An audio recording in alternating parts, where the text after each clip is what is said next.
Hey guys, welcome to another episode of Fish on TV. This is another episode from my series entitled The Basics, where I talk about the basic things I think every angler needs to know, whether they be beginner, intermediate, or pro. The knot I'm going to be talking about today is the modified or improved clinch knot. I like to use this knot with moving baits. The reason I like to is because I feel it grabs a hold of the bait better.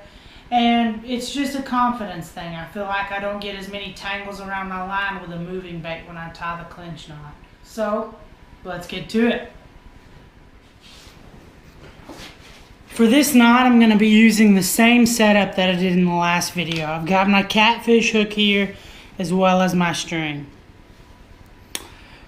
For this knot, I like to go from the back of the hook to the face of the hook with my line. So here in my left hand is a tag end, and here in my right hand is what's my main line. I like to pull about 8 to 12 inches of tag end into the hook or through the hook eye so that I have plenty of line to use for my loop. After I pull enough of a tag end through the eye of the hook, I'm going to fold it over and parallel to the main line. That way, right here behind my finger, I've got a loop that I can pull my line through later. The next thing I like to do is loop my tag end around my main line roughly 5 times. That was 3, 4, and 5. The next thing I like to do is take my tag end and stick it through the loop that's below my thumb and pointer finger.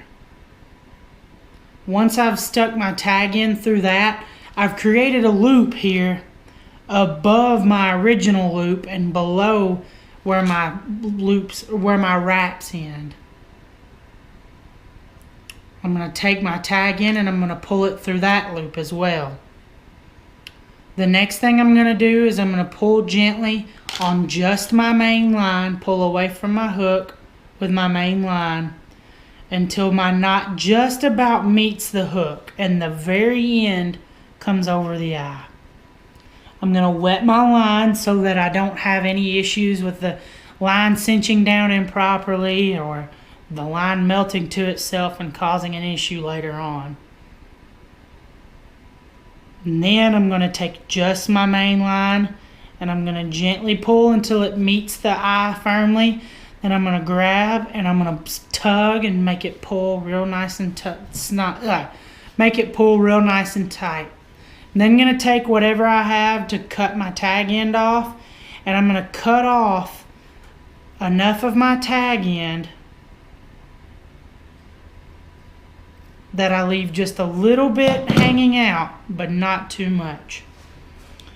The reason I like to tie this knot is because with moving baits, I feel it grabs a hold of the bait a lot better, and I also feel like I don't get the bait tangled up in my line as much. This is just a personal thing. It's a confidence thing that I have had for a while.